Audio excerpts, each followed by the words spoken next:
Bienvenue à l'émission Culture en action. Aujourd'hui, le 29 juillet, je profite du vernissage au Carrefour culturel Paul-Médéric pour vous présenter les 3 nouvelles expositions qui seront présentées jusqu'au 10 septembre. Alors, il s'agit des Joyeuses brodeuses. C'est une exposition qui regroupe un collectif de 9 brodeuses internationales. La suivante, c'est les temps présents. Il s'agit d'œuvres extraites du livre intitulé Les temps présents, qui est édité aux éditions Petite Rivière Saint-François par Gaëtan Lavoie. Et la troisième, Charlevoix, Sa Majesté, la nature grandiose et sublime en peinture par Sandra Casey, l'artiste que vous voyez ici derrière moi. Alors, suivez-moi et nous allons découvrir ensemble ces 3 belles expositions.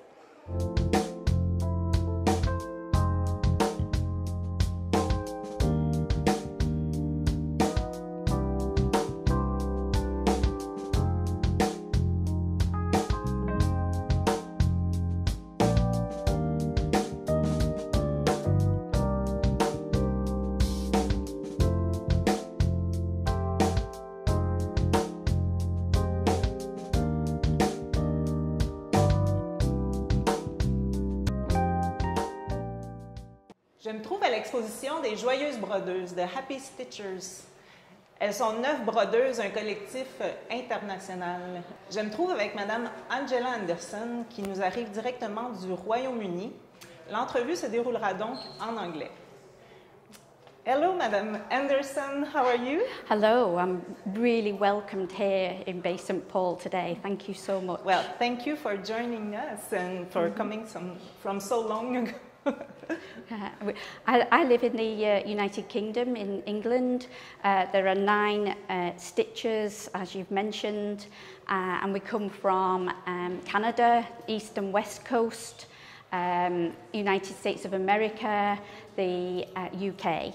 So there's 3 of us from the UK, and we're all here today apart from one person, because they're the most important person really, because it's Natalie Dupuis, who is on holiday at the moment. Okay. And we've all met for the first time today here in Bay St Paul. Okay. And tell us, how was the group was formed? What was the purpose? Natalie Dupuis, who is a renowned teacher of embroidery, and she lives in Montreal, and she knew each of us individually in different circumstances, and she got us together to help her with a new course that she was putting on. And so we didn't know each other at the beginning of the group, but we felt after seeing each other on video, on a square, on Zoom, every month, and a face-to-face first time here in Bay St Paul. And it's so good to see everybody. It's as though we've known each other for a long time, even though we've seen each other on Zoom since 2020. Okay. So this exhibition is so beautiful. I have no words to say how it is. Thank you. And very impressive. And talk to us about this project, this exhibition. This exhibition was made possible because of Marie-Renée Otis, who lives in Bay St Paul. She encouraged us to be able to fuse art with embroidery. Okay. And she gave us pieces of fabric from the convent here, the Little Franciscan of Mary, and she said it was just create anything at all with these pieces, but make it art and embroidery. And so thus we have this exhibition here today, helped by Marie-Renée Otis, who is a renowned textile artist of Bay St Paul. And what motivated you to take part of this project?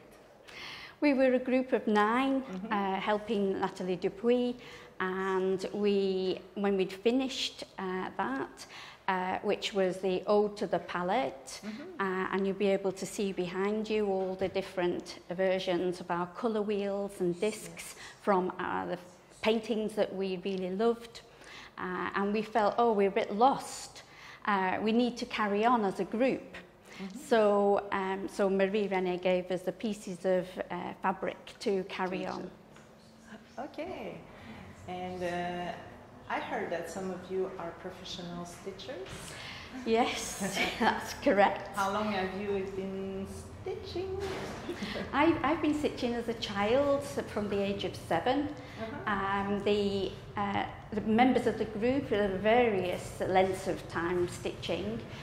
A lot of us have been stitching since a child, and some of us have only started stitching recently. Okay. We've got a passion for stitching. We want to stitch. We want to perfect it and develop it as an art. And we've done different accreditations. So some of us are professional teachers of embroidery. Some of us are textile artists in our own right, and some of us are just hobbyists. And some of us have had accreditations from different places, such as the Royal School of Needlework in England, the City and Guilds in England, and the Japanese embroidery as well. So quite a few of us do that. Wow. Thank you for this interview. It's such a pleasure to meet you. And I hope you enjoy your stay in Saint-Paul in Charlevoix. I hope you will have a little time to visit. Yes, thank you. We're very proud to be here.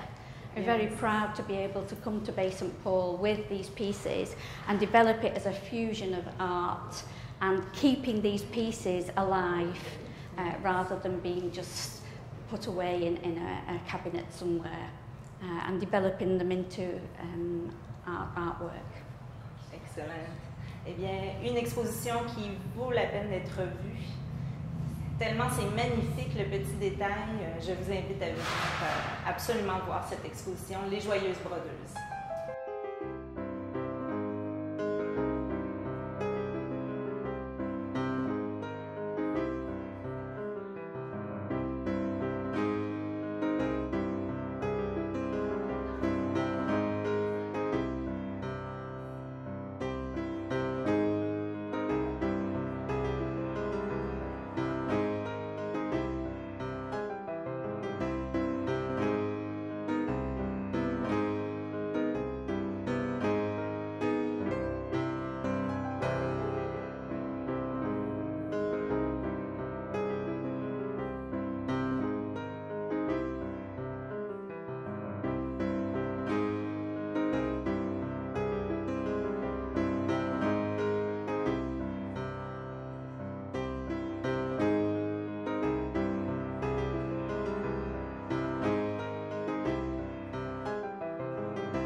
Nous voici à l'exposition Charlevoix, Sa Majesté, la nature grandiose et sublime en peinture, par Sandra Kessy, l'artiste, qui est avec moi aujourd'hui. Bonjour Sandra. Bonjour Isabelle. Merci beaucoup d'être ici pour nous présenter ton exposition qui est, ma foi, ton titre dit tout, hein? Grandiose et sublime. Ça me fait plaisir, merci beaucoup. Qu'il y ait autant de justesse dans mon titre et mon œuvre. En effet. Alors, parle-nous un peu de ton exposition. Là, comment l'idée t'est venue? Qu'est-ce qui t'a inspiré? Oui, en fait, j'ai une passion pour les paysages depuis longue haleine parce que j'ai une passion pour faire de la randonnée en nature. Et tellement que j'ai décidé d'en faire une profession. Alors, Sandra Kelsey, l'artiste, est mon entreprise individuelle où j'ai développé la peinture sur objet pour offrir aux gens la sensation qu'on peut retrouver dans la nature sur des objets pour qu'ils puissent l'avoir à la maison. Donc, en prenant son café, en prenant son petit verre de vin. C'est en plein ça. Alors là, il y a une forme d'amusement, puis il y a une forme de profondeur avec les effets faits en peinture. Je dis d'amusement parce que je m'amuse même à faire du recto verso. Alors, les coupes à vin, c'est plusieurs œuvres en une. Alors, quand les gens varient les sortes de liquides qu'ils mettent à l'intérieur, l'éclairage. Alors, ils ont toutes sortes d'œuvres qu'ils peuvent découvrir et ça peut être vraiment fascinant avec la lumière. Et tout cet effet-là, ben, j'ai eu envie de l'approfondir, mais de façon plus originale sur le plan de la toile en peinture pour créer une mise en espace dans une exposition qui permet aux gens de circuler à travers les œuvres pour être à la fois avec une proximité avec l'œuvre et à la fois avec un éloignement pour avoir cette sensation-là qu'on peut éprouver quand on est dans la nature. On peut comprendre très bien là, que tu es vraiment une amoureuse de la nature, mais que tu es une amoureuse des paysages de Charlevoix. Est-ce que ça fait longtemps que tu es résidente ici en Charlevoix? Je suis arrivée en 2019, justement pour développer mon entreprise individuelle Sandra Kelsey, l'artiste. Alors, mon idée m'était apparue pendant que j'habitais à Tadoussac et pour vraiment que les affaires soient au meilleur, j'ai vraiment ciblé Charlevoix en tant que tel et plus précisément Baie-Saint-Paul pour être vraiment à un endroit stratégique pour que les affaires fonctionnent bien, puis en même temps pour combler mon besoin d'être dans une nature contrastée. Alors, à la fois, on a juste Baie-Saint-Paul, on marche, on se rend jusqu'au fleuve et on voit les champs, on voit les montagnes, on voit le fleuve, on voit une forêt. C'est absolument extraordinaire. Absolument, je suis tout à fait d'accord avec toi. Oui, c'est vrai. Un beau paradis. Un beau paradis. Oui. Sandra, tu t'illustres de plus en plus là, sur la scène artistique ici dans Charlevoix. Alors là, on entend parler de Sandra Kelsey, l'artiste, un peu partout. J'aimerais que tu nous parles de ton cheminement, toi, en tant qu'artiste. Eh bien, moi, je suis née artiste, alors c'est vraiment quelque chose qui s'est passé directement comme ça. Alors moi, aussitôt que j'utilisais un médium artistique, eh bien, je le maîtrisais. Alors, j'ai découvert, par exemple, à l'adolescence, que je connaissais toute la palette de peinture avec les couleurs primaires sans l'avoir appris. Alors, j'étais déjà capable de peindre comme ça. Les dessins, c'était la même chose. La poésie, c'était pareil. Alors, moi, à 10 ans, on me donnait de l'argent à cause de... J'avais fait des poèmes qui sortaient dans le journal. Et j'étais bien en âne pour faire des commandes, tout ça, que ce soit portrait, paysage, architecture, abstrait, peu importe. Mais j'ai vraiment une passion pour la nature depuis tout ce temps-là. Et je suis dans la nature aussi, concrètement, à tous les jours. Alors, il y a un lien très étroit avec elle. À un moment donné, j'avais même dit que pour moi, la nature, c'était comme une forme de famille pour moi, tellement pour expliquer, pour justifier à quel point c'est fort le lien avec ça. C'est vraiment un endroit où tu te sens bien, c'est dans la nature, par exemple? Oui, effectivement, c'est vraiment un endroit qui est bénéfique pour moi. Puis j'observe toutes les fluctuations lumineuses. Je trouve ça absolument fascinant. Moi, quand je sors dehors, c'est sûr que je ne peux pas m'empêcher de remarquer toutes les choses. Si je suis en train de parler avec quelqu'un, ça arrive souvent que la conversation, elle, est interrompue parce que là, je viens d'apercevoir quelque chose et là, je le dis. C'est spontané et voilà. Et c'est comme ça que tous les médiums artistiques s'imbriquent avec ce lien avec la nature. Puis je trouve qu'il y a aussi quelque chose qui dépasse finalement le réel. Il y a comme quelque chose d'invisible dans la nature, une sorte d'énergie, un courant qui est là, que j'ai envie de matérialiser sous forme d'œuvres d'art pour qu'on ait accès à ce champ invisible-là. tu as fait des hautes études en art également, en art visuel? Oui, effectivement. J'ai terminé ma maîtrise en art visuel il y a quelques années. C'était en 2013-2014, dans ce coin-là. Et effectivement, j'ai même eu une reconnaissance en terminant ma maîtrise. J'ai eu l'excellence au tableau d'honneur de l'Université Laval pour mon exposition et pour mon mémoire. Alors là, on était vraiment dans autre chose que maintenant, mais en même temps, ça s'entrecoupe quand même. J'ai aussi une passion pour la vie, mais aussi pour la mort. Alors, vraiment, la notion du passage entre la vie et la mort est quelque chose qui me fascine. Et on ressent ça aussi dans la nature, cette sorte je parlais d'invisible tout à l'heure, mais d'immatérialité, l'âme, les fluctuations lumineuses, un peu évanescentes, tout ça. Alors, pendant ma maîtrise, c'était du costaud. J'abordais même un sujet avec grand engagement. Ça s'appelait la suicidée, quand la transdisciplinarité devient un récit tragique. Okay. Alors, j'ai abordé la mort, mais du point de vue qui est très dur à recevoir, c'est-à-dire par rapport au questionnement d'envisager la mort, mais comme solution apaisante. Ça a l'air un peu spécial, mais c'est comme ça. Alors, tout ça, ça a l'air d'être complètement deux choses séparées, mais moi, je vois vraiment la notion du paysage, puis quelque chose d'aussi engagé que ça, qui s'entremêle parce que c'est une façon de chercher un apaisement. Alors que ce soit ce thème-là, ou que ce soit la nature, ou quoi que ce soit, on cherche une forme d'apaisement. Puis, et voilà. Et il y avait une mise en espace qui était très complexe. Il y avait 12 installations. C'était très gros comme exposition. Et là, je me suis fait plaisir un peu avec cette exposition-là pour recréer des petits corridors pour concentrer les affects des gens lorsqu'ils circulent finalement dans un espace plus restreint. C'est vraiment intéressant, tout ton cheminement là, jusqu'à présent.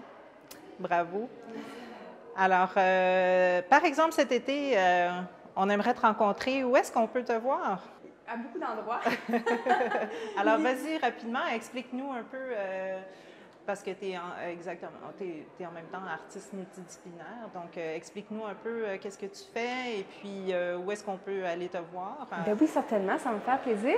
En fait, la façon que je gagne ma vie, c'est principalement dans les marchés publics. Alors, c'est possible de venir me rencontrer dans les marchés publics de Charlevoix à toutes les semaines. Et là, je vends mes œuvres, là, tasses, coupes à vin, boules de Noël, des objets à partir de mes photographies aussi, cartes postales, cartes de souhait, petits signets. Parfait. Dans ces endroits-là. Alors, donc, il y a Baie-Saint-Paul, Malbaie. Parfait. Il y a aussi aux boutiques du Phare pour le mois d'août, que je vais être là le jeudi et le vendredi. Le samedi, c'est la Malbaie, puis le dimanche, c'est Baie-Saint-Paul. Parfait. Les boutiques du Phare, c'est vraiment particulier. Je vis dans une petite maisonnette, littéralement. Je dors dedans et je vends mes œuvres durant la journée. OK. Alors, de là m'est venue mon idée que je vais vous parler. C'est le chant du crépuscule de la femme oiseau. Alors, le chant du crépuscule de la femme oiseau, c'est un projet régional où, là, je chante, en fait. Alors, je me transforme en femme oiseau, alors j'ai des ailes, et je chante des airs d'opéra sur les quais de Charlevoix, avec comme toile de fond les fluctuations lumineuses du coucher de soleil. Alors, ça s'appelle le chant du crépuscule de la femme oiseau, donc c'est important que ce soit au coucher du soleil. Alors, mes horaires fonctionnent avec ce procédé-là. Dans le mois d'août, les prestations vont avoir lieu à 18h30 et 19h30. Ça dure 30 minutes. C'est un condensé de chant et il y a un côté participatif aussi. Il y a 5 villes de Charlevoix où c'est possible de venir. Alors, à chaque semaine, il y a Baie-Saint-Paul, les Éboulements, Petite-Rivière-Saint-François, la Malbaie et Saint-Siméon, OK. où c'est possible de venir me rencontrer. De là, plusieurs endroits.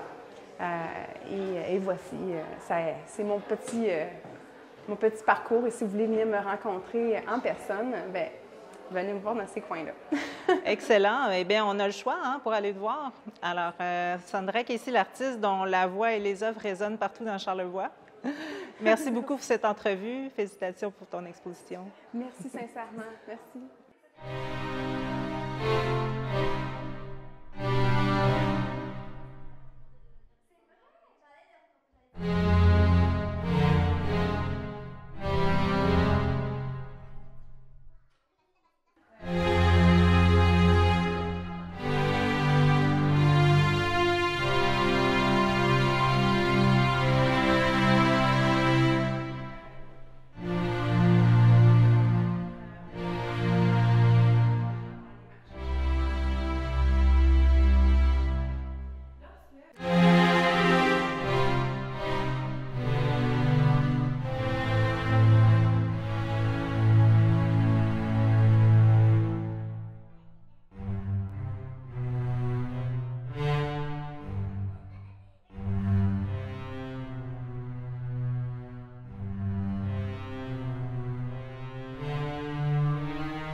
Je suis à l'exposition Les temps présents. C'est une exposition qui regroupe des œuvres du livre qui porte le même titre, Les temps présents, publié aux éditions Petite Rivière Saint-François par M. Gaétan Lavoie. M. Lavoie est avec moi aujourd'hui. Bonjour, M. Lavoie. Bonjour, madame. Avec l'artiste peintre Isabelle Bouchard, vous avez recruté là, les artistes, soit peintres ou auteurs, qui ont participé à ce grand recueil d'œuvres. Effectivement, s'il n'y avait pas eu Isabelle Bouchard, il n'y aurait pas eu de collection. Donc, le rôle d'Isabelle, c'était de recruter dans la région de Charlevoix, du Grand Charlevoix, un certain nombre d'artistes, de peintres, d'écrivains. Et moi, je me cherchais de la partie ouest. Okay. De Montréal. Donc, chacun... On avait son rôle, oui. Exactement. Elle a eu beaucoup d'influence. C'est de vous qu'est venue cette belle idée de créer cette œuvre, ce recueil, en fait, d'œuvres. Oui. Comment vous est venue cette idée? C'est un soir, il était vers 10h30, c'était en mars 2020. Je regardais un documentaire sur le siècle dernier et je me rendais compte que les événements du siècle dernier, de la première partie du siècle dernier, étaient similaires à ceux que nous vivons présentement. OK. À l'époque, il y avait la révolution industrielle. Aujourd'hui, c'est la révolution numérique. Oui. Il y avait aussi beaucoup de conflits. Et on le voit en Ukraine, c'est à peu près un conflit semblable. Absolument. Il y avait beaucoup d'évolutions dans le domaine de la recherche en santé, en environnement, en littérature. Puis entre 1923 et 1936, il y a eu beaucoup d'œuvres littéraires qui ont été créées et beaucoup de tableaux qui ont été produits par des peintres qui ont été témoins de leur époque. Donc l'idée m'est modestement venue d'appeler un certain nombre d'artistes peintres et d'écrivains pour leur dire « Est-ce que ça vous tente de faire une espèce de Polaroid de notre société au temps présent pour que les générations futures puissent se dire « Ah ben c'était ça qui s'est passé à peu près à cette époque-là ». Tout ça pour vous dire que les événements changent, les événements sont les mêmes, mais les personnes ne changent pas. On a à peu près les mêmes comportements. Donc, ce recueil est très actuel, mais il était également conçu là, en pensant aux générations futures là, qui puissent se référer à cela un peu. Oui, Là, oui. Et j'étais assez ému quand je suis arrivé ici, parce que quand on travaille sur un projet comme ça, on se fait beaucoup d'autocritique, on se demande si on n'est pas passé à côté de la plaque. Oui. Puis là, quand je suis arrivé hier pour revoir ça ici, je me dis « Ah, tiens, ça tient la route. » Modestement, peut-être que dans le temps, ça va rester un peu. Là, quand on pense à des personnages comme ceux-là, c'est impressionnant. Absolument.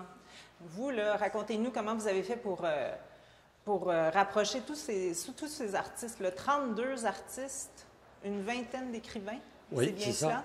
Oui, mais comme j'ai été 30 ans réalisateur à Télé-Québec, je connaissais beaucoup de monde. OK. Puis, à chaque fois que je les appelais, souvent, ils disaient toujours oui, sans que je leur dise ce que j'allais faire. Ah, avant même de leur avoir exposé votre ils idée? me faisaient beaucoup confiance.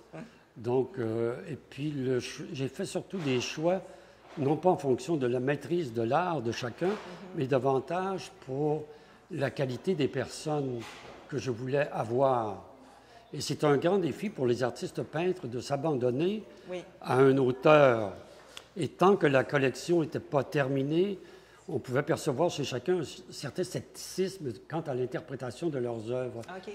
Mais c'est la juxtaposition du talent d'un auteur avec une œuvre qui fait que ça prend une autre dimension. Oui. Et quand on a présenté ça en Charlevoix l'année dernière, à Petite-Rivière-Saint-François, lors de l'Expo du Plateau de l'année dernière, le soir, très tard, j'entendais les gens pleurer dans la nuit. Là. Oh. C'était un événement important. Oui. Dites-nous, M. Lavoie, qu'est-ce que vous retenez de ces œuvres? Qu'est-ce que vous pouvez nous raconter? Je vais quand même vous dire quels sont les artistes de Charlevoix qui ont collaboré. Ah, mais avec plaisir, merci. Bon, vous avez Richard Boyer, que les gens connaissent, oui. avec une toile qui s'intitule « L'éloge de la différence ». C'est un sujet très actuel. Mon corps d'Isabelle Bouchard, alors ça, c'est assez remarquable. Là. Oui. Et c'est une scénariste, Sylvie Lucier, qui a fait le texte. Okay. Vous avez aussi, dans la région, Annabelle Marquis, là, que vous connaissez tous, mais qui vient parfois ici. Oui.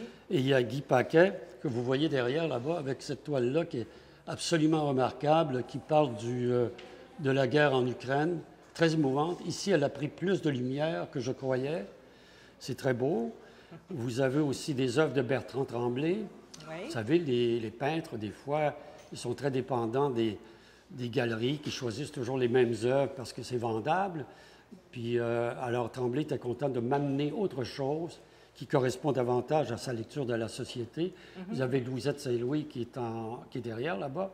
Elle a produit une œuvre qui s'appelle Docus Carota. C'est question de l'environnement. Elle ne reconnaissait plus le milieu dans lequel elle était. Donc, à Sylvie Tremblay aussi, c'est une résidente de Petite-Rivière-Saint-François. Je pense que j'ai oublié personne, de Charlevoix. Pour le reste, ce sont beaucoup de gens de la région de Montréal.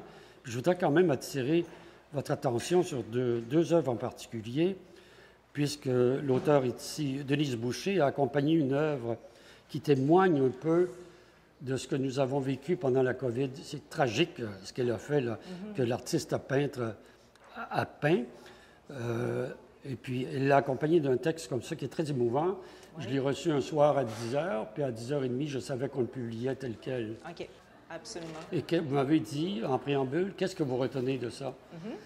On a traité d'environnement, on a traité de santé, on a traité de comportement interpersonnel, on a traité de la culture. Et je suis, bien modestement, je suis à peu près sûr que quand les enfants vont découvrir ça dans 20 ou 30 ans, puis ils vont dire « Bien, c'est qui ça, Hubert Lenoir? » Bien, les gens de notre époque ont vécu ça. On voulait laisser un témoignage comme ça. Absolument.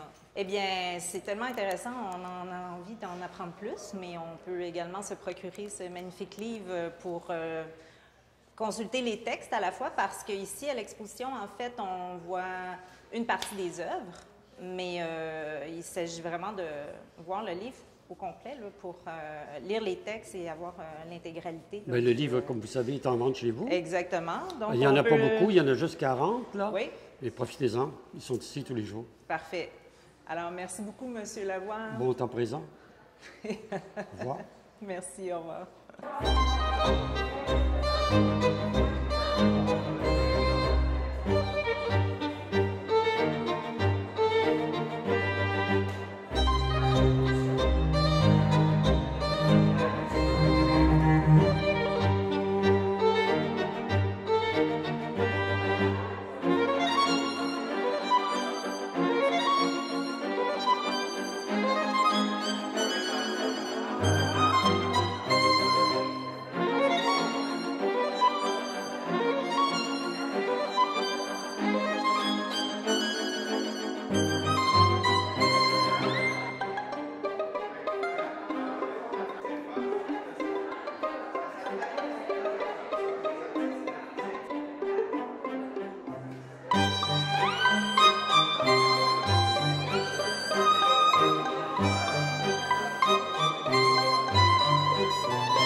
C'est ainsi que se termine cette émission La Culture en Action. Je vous invite à venir voir ces 3 belles expositions présentées jusqu'au 10 septembre. Le Carrefour culturel Paul Médéric est ouvert au mois de juillet et août tous les jours, et du mardi au dimanche jusqu'à l'Action de grâce, de 10h à 17h. Nos 2 expositions permanentes, Espace Baie-Saint-Paul et Studio Trad sur les textiles charlevoisiens, sont offerts en tout temps. Merci beaucoup et je vous souhaite un très bel été.